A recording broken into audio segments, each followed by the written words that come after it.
Hey, welcome. This is your slightly after noon nooner with me, Dave LaMont. Delighted you can make it in here today. Just a few things to touch on. This isn't going to be super sports heavy. I do have a few thoughts about some very interesting issues, but I'm not going like way overboard. I actually kind of underdressed for the occasion. I apologize for that. But you know how it goes sometimes. A little rough on the bedhead. Not that I've been up since 4 o'clock. Not my idea, but you got to help out every once in a while around the house, right? But a couple of things I want to start with. I've mentioned the Masters in the tagline, and I'm going to be very honest because I don't see why I would lie to you. Once Saturday arrived, I was busy a lot of Saturday. I barely watched, and I didn't watch a single shot on Sunday. The idea of waking up realizing that there was it was a three-shot lead, it was a six-shot lead at one point, it was up to three. I just wasn't compelled. There's nothing against Scotty Scheffler, who's the best golfer in the world at the moment. This is indisputable. He's won four times and now has one of those four wins being a major this year. But there really wasn't anybody on that board that got me going. I mean, Rory McIlroy made his usual, somewhat wasteful, too little, too late Sunday charge, which is almost as much of a Masters tradition as the awarding of the green jacket, mind you. But like, I don't know, man. I just, it's not working for me. So I didn't watch. And I love this event and I want to go to this event. But I found it to be painfully anticlimactic. I mean, like hurting anticlimactic. It just didn't work in for me. So there you have it. This is how it goes. Yes, I was caught up in Tiger, and that mattered to me, and the rest of it, no matter. And I give Tiger enormous amounts of credit for gutting through those first two rounds and making the cut, which guys like Jordan Spieth and Brooks Koepka and Bubba Watson, who's a two-time champion, they could not do that. And yet beat up and obviously not 100% because if he couldn't even bend down to read putts, he couldn't bend over to pick up his tee. Very most basic things any golfer has to do, he was physically unable to do. Made what he did even more amazing. And then the wheels came off the last couple of days, kind of understandable when you get right down to it. It really kind of is because I don't know what he could have possibly have left. And I imagine there had to be some pain, not enough to stop him from playing, but he's a stubborn son of a gun. So I don't think he completely overshadowed Scheffler. I think the first 2 days he overshadowed him because there was, every once in a while, oh God, he's hot, oh crappy bogey, that kind of thing. But he made it. He made it through. A really, truly remarkable performance. And he says he's going to play more. I don't think we're going to see much more of him other than the major championships. He's registered for the U.S. Open. He might play the PGA. He's going to play at St. Andrews at the Open Championship. And don't you dare, in my presence, call it the British Open. Okay, it's the Open Championship. It's where the champion golfer of the year is named. We good? Good. Glad we got that down. So that was my Masters. Anticlimactic, to say the least. And Cameron Smith, I'll be equally honest with you, I bet on him to win. And while I was in Vegas, a buddy of mine and I put like 10 or 15 bucks on him. I think it was 10 to win. And for a little while, there was a tiny chance he was going to pull it off. But we know how that turned out. I wouldn't recognize Cameron Smith if he came to drop off a rug at my door, which we already had a rug dropped off a couple of days ago, and it wasn't Cam Smith who did it. But it's in a way, it's not great for golf to have your biggest star be on one leg, your second biggest star sitting in some dark room someplace eating lobster ravioli and wondering what happened to himself. And then Mickelson's finally going to come out of hiding, I guess, PGA or the U.S. Open, right? In the meantime, whatever he's going through, which was his own fault, he's going through. So it doesn't really speak to the game that your two biggest names aren't winners right now. Like physically, one can't be, and mentally, one is just on a weird vacation. Again, his own fault. So that was my Masters. I hope you listen. If you watched it and if you enjoyed it, I have friends who watched it still because it's the Masters, and that's the attitude I need to develop. Uh, Definitely need to develop. But to me, and listen, you have this remarkable place to play at. Like when the Open Championship rolls around, they're at St Andrews. They are at the birthplace of golf, the home of golf, where I have played. Unlike Augusta, where I'm sure I'll never get to play, or even go at this rate. So that event means a great deal to me. I've been very fortunate to have played some of those courses many years ago. So it matters. But I'll look forward to the majors and I'll try to go in with a better attitude. How about that? We have a deal? Good. We have a deal. Well, I'd love to tell you about the Miami Heat's opponent, but I don't know who the hell it is yet. We know the Heat play Sunday. We know they're going to play somebody. And they're probably going to dust them off. I like this team to get to the Eastern Finals. So speaking of betting, to be very honest with you, I would probably throw some shekels on them to win it all. Now, Phoenix looks to be the absolute beast of the league, but we've said that before.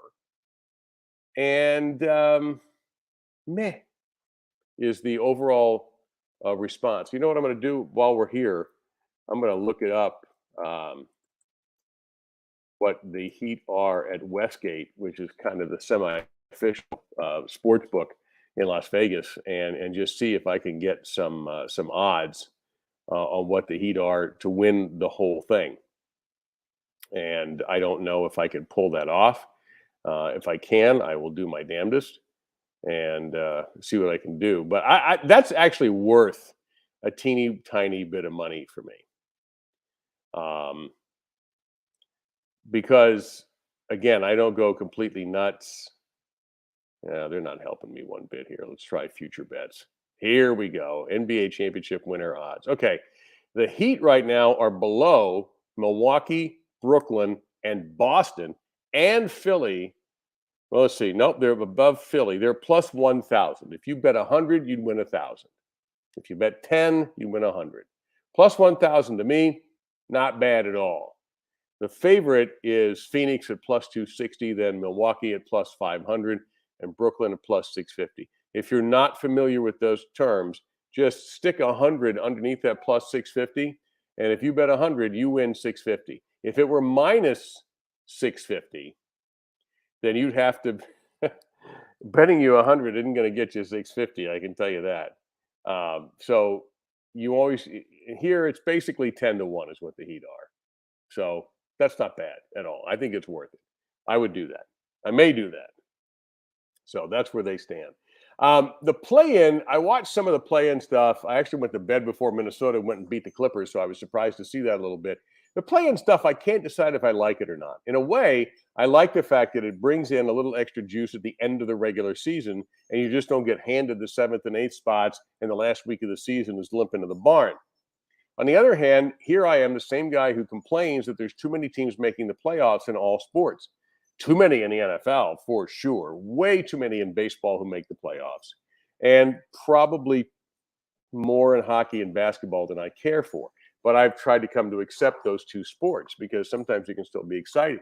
But we're not talking about crowning an NBA champion until God knows when. And same with the Stanley Cup champion. Even if one of them happens to be down south and one of them happens to be out west from where I live, which would be really cool. Still, it takes a long time to get through this. So that's the problem. Sometimes even as much as I enjoy the playoffs, it does drag. And this causes a little more drag. But you have Atlanta, Cleveland tonight. I'll take Atlanta in this one. And New Orleans and LA. The mere fact that New Orleans is playing for the 8th seed is a minor miracle, given that Zion Williamson was a complete bust. This year, didn't play. He's only played, 85 games in 3 years, a number 1 draft choice. Supposed to be a revolutionary player. Right now, all he is a revolutionary and evolutionary eater. I guess one day he'll get into bitching shape, I think. Right now, the only ones bitching about his shape are the Pelicans. I have to take the Clippers here, in this matchup. Wait, why does it say the Clippers? I thought it was, Minnesota and Memphis. That's right. Minnesota, Memphis. Yeah, New Orleans and the Clippers. Um, I would give you a couple teams. Dallas is screwed now with Luka out injured, so Utah should take that series. Toronto and Philly. Okay, Philly, we're running your mouths. Let's go. Let's see something. Denver Golden State. That's a great series. You talk about a series where both teams are capable of winning. That's one right there. That is one worth staying. Actually, it's they start on Saturday at 8:30 Eastern, so that's not so bad. That's not like demanding that you stay up till 10:30 Eastern just to watch the first quarter. Sunday will be the Heat at 1 o'clock here against Brooklyn, Boston. Your ABC Sunday game, and then Chicago, Milwaukee. I have to believe Milwaukee will dust them, and then Phoenix will take on, I guess, New Orleans or LA, and Phoenix should, take care of business there. So I like the Heat to get to the finals. I like the fact that, by the way, so many people made so much nationally about the argument that Eric Spoelstra had with Jimmy Butler and Udonis Haslam was in the middle of it. For the people who live here, it was nothing. Not that they have public spats every game, they don't. But you have to know the people here to understand why that really wasn't that big of a deal. This is a battling, hard-nosed organization. The whole organization is like this. I mean, they don't, like, the people in the office don't yell at each other all the time or threaten to fight each other, I don't think. But, it's just the tone that comes from who at the top. And I don't mean Mickey Arison.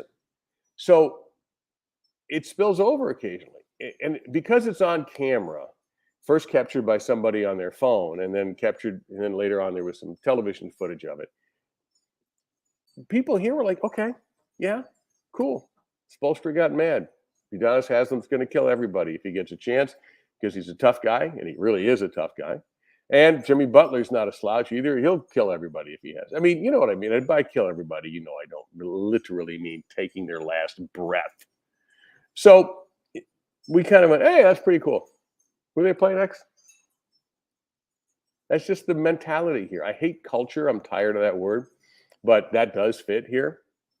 So now, what's going to happen if they disappoint. Let's say they don't make it to the conference finals. Let's say, God forbid, they lose this first round series. Oh, brother, are we going to get assaulted with the narrative of, it's all because of that fight. They've never been able to repair the locker room. Spoelstra has lost the locker room, or Jimmy Butler has lost the locker. Bull crap. Okay. If they get beat because their team played better. But that's not going to have any effect on their playoff chances. I will go to court with that and swear under oath. That's just not how this organization and this outfit operates. Not happening. All right. So mark that down. Couple things outside of sports that I wanted to get. Actually, one other thing to do with sports, but I have discovered something that's a little bit alarming about me, and it was something that I thought I wasn't going to do as I got older. And I'm a parent, and I'm also a part-time high school teacher, so I'm around 14 to 18-year-olds a few days a week in broadcasting classes. And there are debates about things. And this is when you find out that you're turning into your parents. It wasn't even my kids that made me feel that way. And in the perpetual discussion of entertainment and music and the stuff that I like versus what's popular now is a Grand Canyon-sized gap. All my movie references, my TV lines and all that are largely very dated. I haven't been to a movie theater since they reran the 30th anniversary of The Godfather. Well, do the math. They just unrolled what? The 40th? 50th. So it had to be the 45th anniversary, yeah, of The Godfather. So they just unrolled the 50th. So do the math. 5 years. Although strangely, I'm attracted to seeing this weird Nick Cage movie that looks like it might actually be funny. Other than that, I swear to God, I think Ted 2. Funny too, by the way. I just am not interested. Most of it to me is CG. The superhero stuff doesn't do it. The science fiction stuff doesn't do it. I'm not a Star Wars person. Sorry. Not a Harry Potter person. Sorry. I did read a couple of the books. They're good. Not Lord of the Rings. none of that fantasy stuff. So therefore, on TV, I never watched Game of Thrones. And thanks to MrSkin.com, I saw the only parts that really mattered. So I'm out on a lot of that stuff. That doesn't mean I'm completely got my head in the sand pop culture wise, but it's down there, just not completely. So when you debate kids about music and you try to say, well, here's a good song, and you play some, Boston or Led Zeppelin, their eyes just glaze over. They go to their phones, they find something else to talk about, and you go, holy crap, I've become my parents because the music I'm playing was threatening to them. And I think more than anything else, it's not even so much some of the arguments of the day or some of the social issues that are bothering people. It's entertainment, it's music. Is music, rock music means a tremendous amount to me. It's very much a part of my bloodstream. And when others aren't as into it, it bugs me. It it does. And I just go, holy crap, I sound like the threatened old man. What do you mean you don't like Led Zeppelin? What's the matter with you? Who's this Dua Lipa? Why is she running around with no clothes on almost? That's what it sounds like. So it's weird. It's a little sad, to say the least.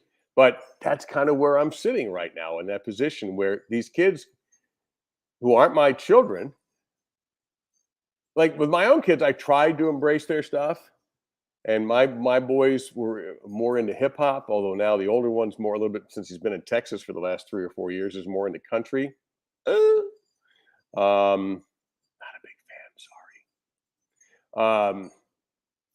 So it's it's awkward, very awkward, and you walk out just feeling 1,550 years old, as if sitting in a doctor's waiting room 7 or 8 times a month. It seems like lately isn't make you feel old enough.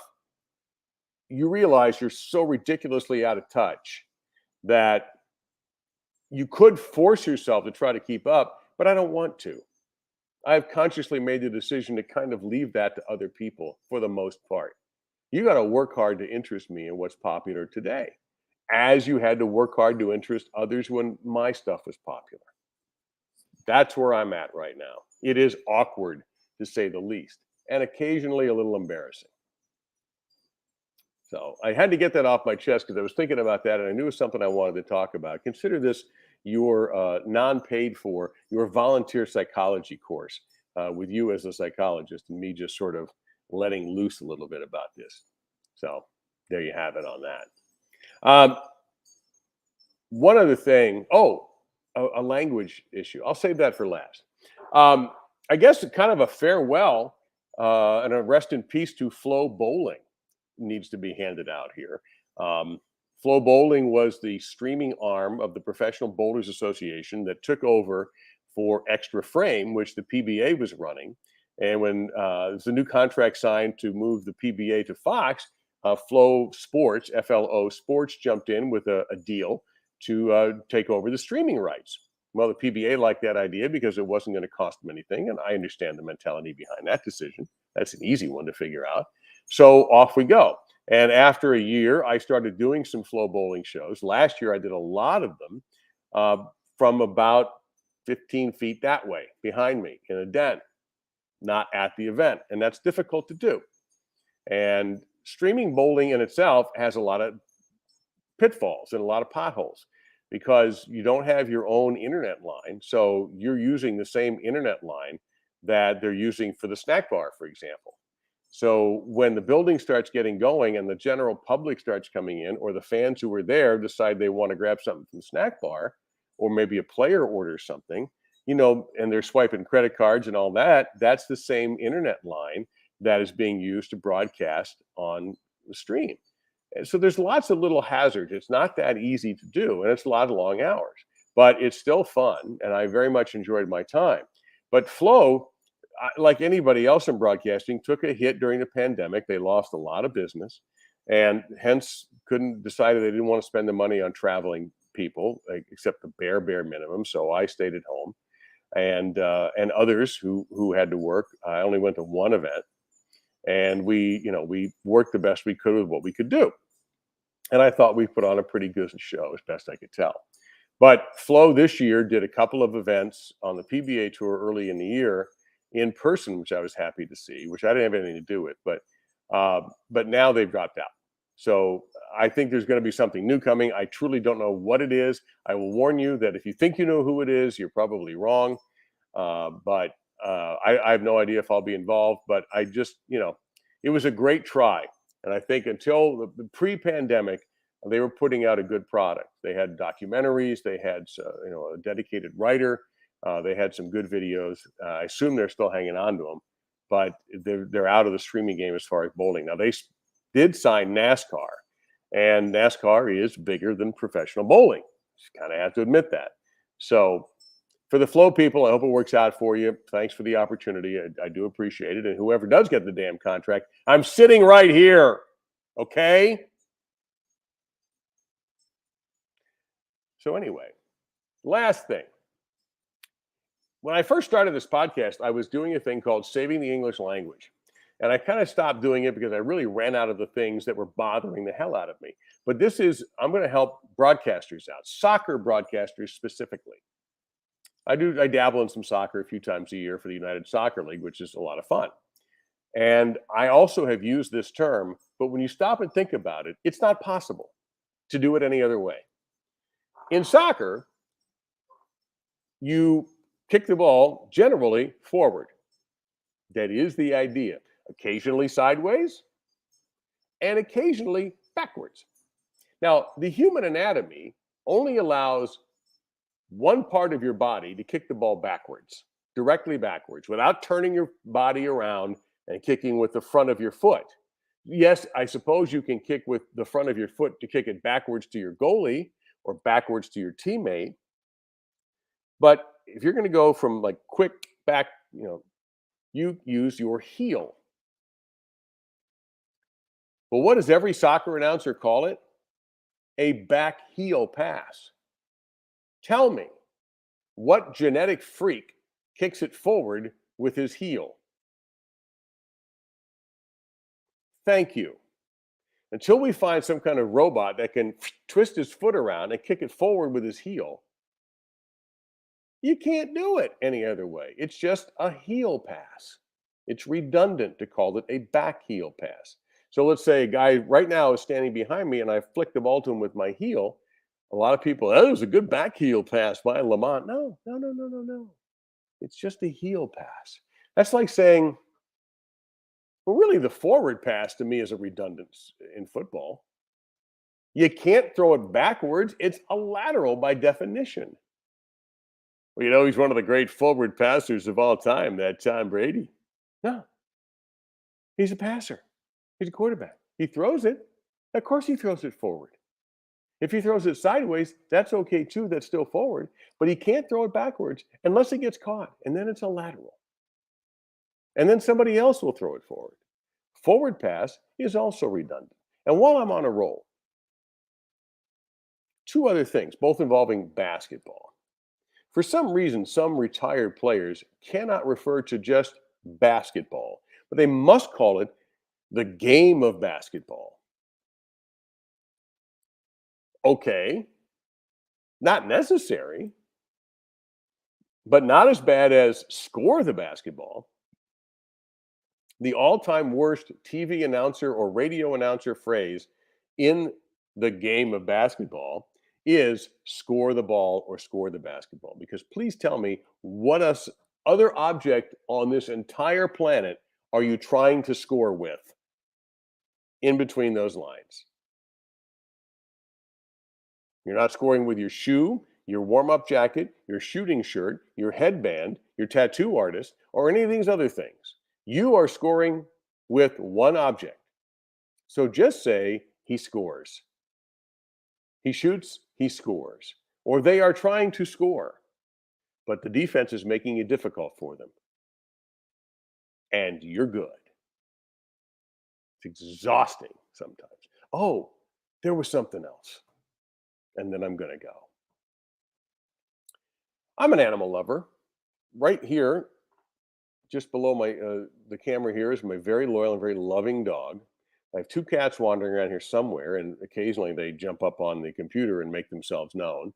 I co-host a charity golf event with the great Will Schreiner every year for the Broward County Humane Society.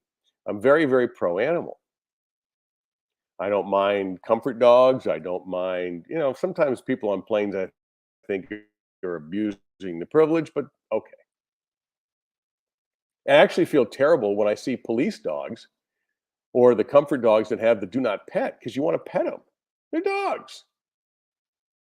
But today I was shopping at a grocery store chain, Publix. And if you're not a Floridian, well, actually the South knows Publix, but if you're somehow outside the South, there are two things Floridians agree on, and we are a very divided state. We hate each other. We hate each other with a passion. You're either a bunch of right wing Nazis or a bunch of left wing lunatics. We hate each other. But we like the Everglades. We like to protect the Everglades, and we like Publix. Period. That's our store. And there are plenty of other grocery stores around. You got your Aldi's, your Winn-Dixie's, your Whole Foods, your Fresh Markets. There's a new one that I'm Sprouts that's actually good. I pop in there occasionally, but Publix is the king here. They're building one a mile and a half or so from my house that looks to be an apartment complex. It's massive and it's going to succeed madly and it will be flooded with people because that's a success story. It is Florida's grocery store, period. So today I go to one in Fort Lauderdale as I'm running an errand. And while I'm waiting, this Publix is so massive, it has a parking garage built on top of the store. So I took the elevator to go back to my car, and there's a sign there about service animals. Occasionally you do see somebody with a service dog. Now, a person may be blind and need that dog, or maybe is somebody with PTSD and they've been assigned a dog and it helps them to have that dog there. That's okay. There's no problem with that. But it talks about miniature horses on the sign. Miniature horses. Now, I'm not anti-horse at all. Miniature horses? What are we doing with a miniature horse in a grocery store that somebody has to put a sign out